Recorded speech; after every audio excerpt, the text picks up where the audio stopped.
Alicia. What do you think? Hi. I think it's great. It's definitely grand. Morning. Morning. It really is morning. What time is it? 8:50. Where are we going? We're going to Joe's baby. And to prove it, a baby. No, diapers. It's gonna be a long day, but it's gonna be a good day. This is like my first friend shower. You don't have many friends. I really don't have many friends.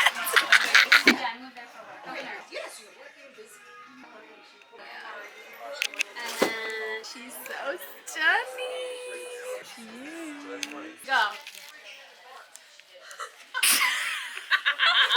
Kyle, this is really embarrassing. Done! Wait, I'm not done. Yeah, you got this. Do it quick. It's wrapped.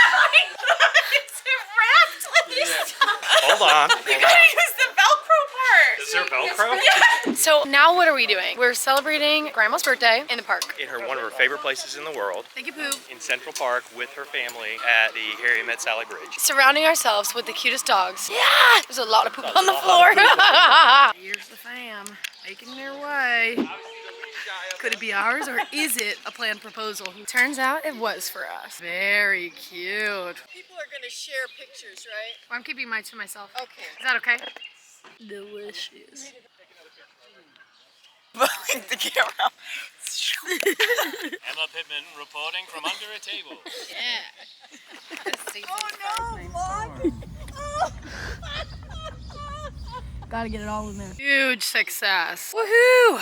Morning vlog. My camera may die in this day, but it's an exciting day. Today is June 16th, 10 a.m. and I'm on my way to a workshop. I'm gonna workshop a new musical. It's a musical about Emily Dickinson. It's the first day and I'm so excited. I only know one person, sort of, because she was one of my best friends from college's best friend from life, growing up. And we're gonna play kind of opposite each other, which I'm super excited about. Then after our long day, not long, I think we finish at 2. I'm gonna go to the spa with JJ. Let's go have a great day. On a day off nonetheless. Okay, this is huge. At the workshop, I got to hang out with my friend's friend that I talked about earlier. And then who walks in the door? At Olive Songs. Yes, I am talking about that song about that groundhog. You know what I'm talking about. The way we both fell to our knees in fandom.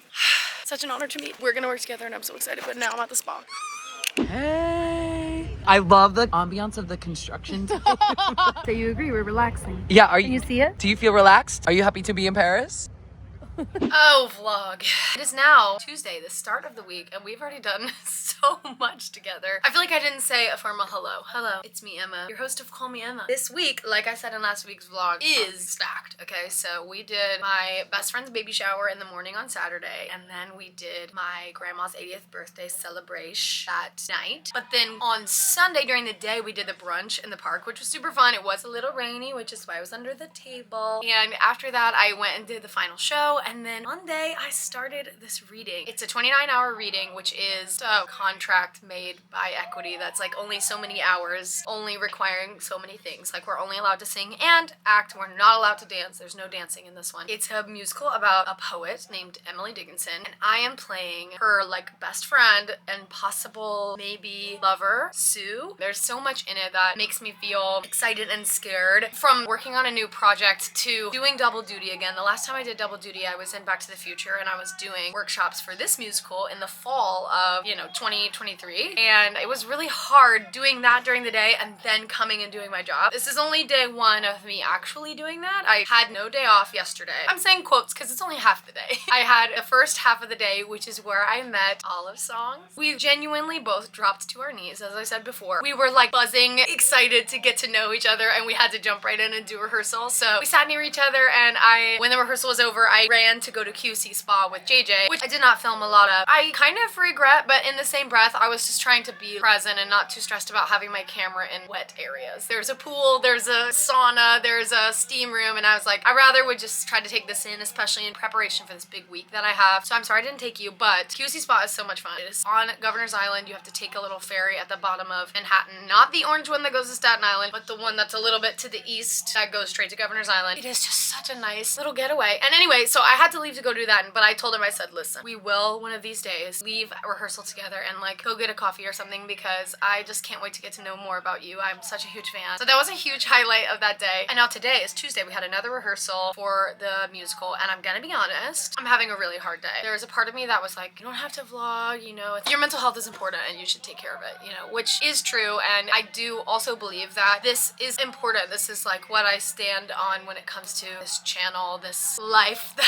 I've chosen, is that I do want to share parts that are not as like pretty and glamorous, and just to share what it looks like from my perspective as someone who does this as their job. Rehearsal was great, and for whatever reason there was something about the material that I like connected to that struck a chord somewhere as someone who is learning to become more confident in my own sexuality. And it's Pride Month, and we were having really deep conversations about their relationship, because some people think that there was one and some people don't, but the truth of the matter is that poems that Emily Dickinson wrote were actually edited by someone named Mabel. She erased all of Sue's name from the letters. Mind you that the poems were never meant to be published. They were always letters to Sue. There's a lot of drama, definitely look into it, but something somewhere in talking about their relationship and the possibility of what it could be and why Sue acts the way that she does in the play, which you could do a wiki search about her. And the point is, it triggered something in me, and I was super anxious on the way home. I literally got back to my apartment and just sobbed for, let's say, 30 minutes. It's one of those times when I was like, having big feelings is okay, so let me just let out whatever this is. I don't necessarily need to label it, but let's just cry, which I did. I think it's also important, my dear friend on the hair team, Brianna, reminded me when I came to work, we are also, as people who are assigned female at birth, we also have hormones that dictate our feelings. It's not that our feelings aren't real, it's actually that they are super real, and sometimes they don't make any sense to your reality, to your situation, because you just have hormones that are telling your body to do certain things. So I wanted to talk about those things because I think that I know little Emma would have been so at peace to hear what I'm saying right now, which is sometimes you have big feelings and they're okay, and sometimes you have big feelings and they're not okay, and you should talk to somebody about it. Maybe a friend or a family member, a guardian, a teacher that you really trust, or if you have the privilege of having therapy, then do that. On top of that, the secondary reason why I really wanted to film right now is because, as you can see, I am at my job, and that was a tough decision to make, but I am here, and we're gonna just lock in and do it. I thought I heard a knock at the door. I did, and it was Anna bringing me some cool products for my hair, which I'm super excited about. The point is that my grandma is in the audience, and if you're watching this, grandma, don't freak out. I want to do my job. It's just like any other job. It's just like going to school. There are some days you just don't necessarily want to do it, but I do feel physically well enough. My mind is just a little emotional. My heart is a little like sensitive. I wanted to let you all know that sometimes people are just doing their best, and maybe that's why they don't stage door, and maybe that's why they don't want to hang out after work. You genuinely just never know what somebody's going through. I just wanted to normalize that when people say no, it's okay, and when people aren't their normal smiley self, that's also okay. I've had a handful of people ask me, are you okay? And I'm like, not really, but that's okay. And I'm gonna, we're gonna lock in, we're gonna do this show, and then we're gonna keep going from there. I'm trying to become more at peace with uncomfortability. I'm trying to be more at peace with not knowing all the answers. We're gonna rock with it today. I appreciate you listening to me talk about that. I'm gonna keep locking in now, so thanks vlog. And we did that. We really did. Slayed even. This is like where times I feel like as actors we're really good at compartmentalizing. I think that you would be okay with me talking about this. Many of you may know my dear friend JJ, who right now is in Hamilton. We met at Back to the Future, and this year unfortunately he lost his father suddenly. He's been open about sharing his grief, and it's been interesting to see how good we really are at compartmentalizing whatever's going on in our real life to like lock in and do the show while still doing it in a healthy way that doesn't negate anything we're going through, but it also allows us to have the chance to do our jobs and give the gift of this beautiful thing. I was thinking right before we started the show, it is kind of crazy to choose to be here on the days that are really hard. It's a courageous choice because it's that magical feeling that you're choosing art, that you're choosing to say something. Anywho, hopefully we'll hang out tomorrow. Probably will. I'll tell you about, we're gonna do a workshop into 2 shows, so let's see how that goes. See you tomorrow. What's up, vlog? Okay, so I have something kind of super exciting to talk about, and I wanted to yap about it really quickly. I am very excited that the team over at Sony Massworks Broadway have given me the opportunity ready to do a giveaway. A giveaway, our first giveaway. And the giveaway is of the really cool gold vinyl. You remember from a couple of vlogs ago, the first rendition of the gold vinyl for The Outsiders?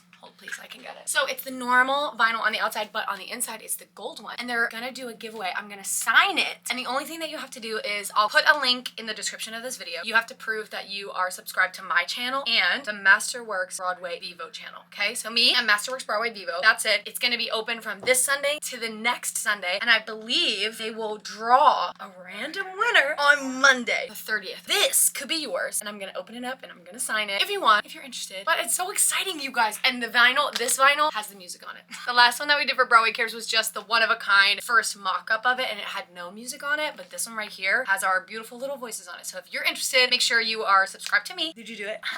Did you? Subscribe to me, subscribe to the other channel, and go to the link in the description and just put your email. That's it. Simple as that. Super exciting times, and I just wanted to tell you before I finish my night. So that's it. Okay, I'll see you later. Hey, we're coming to the end of this week's episode, as usual, but I wanted to discuss a little bit more in depth this thing that I've been doing this week, a workshop for a new musical during the day when I'm doing the show at the night. That's called double duty. I feel like maybe I breezed past it earlier and I just wanted to talk about it because people in other shows will be working in a show forever and ever, and then all of a sudden they're working on a new musical. And that doesn't necessarily mean that they're gonna be a part of it as it continues to grow. The workshop process is really so much more for the creative team and the producers to get an idea of what the show actually is. If you've ever created something as a writer, especially, I think when you're putting it down on paper at first, you have an idea of how you want it to look, how you want it to sound, how you want it to come across. But having some people say it out loud for the first time, that perspective can change so much. It can make you go, oh, that didn't come across the way that I wanted to, so now I have to write it this way. Or, oh, that person made a choice that I actually like better than what I wrote, so let me do this. That process is the exciting part about creating a new show. That's something that I was excited to get to do for The Outsiders during Back to the Future, and I'm excited to do it for this show. This is still the very beginning of this project's life. From what I understand from the creative team, this is just an opportunity for them to hear it. I'll be excited to see if they're interested in feedback afterwards, or if they want feedback just from the people who watch it, not necessarily from those of us who are doing it. You know, it's all up to the creative's discretion what they're interested in receiving from said workshop, because they may get everything that they need on their own accord, and also they might be interested in trying something new. I mean, in this workshop, I think it was yesterday or the day before, we were doing a little bit of scene work, and I'm actually working with a girl, Olivia Kaufman, if you've ever heard of her. She was in Mean Girls on Broadway. She and I were working on some scene work, and we actually had a super nice open dialogue with the writer about this final moment at the very end of the show, which I'm not gonna spoil.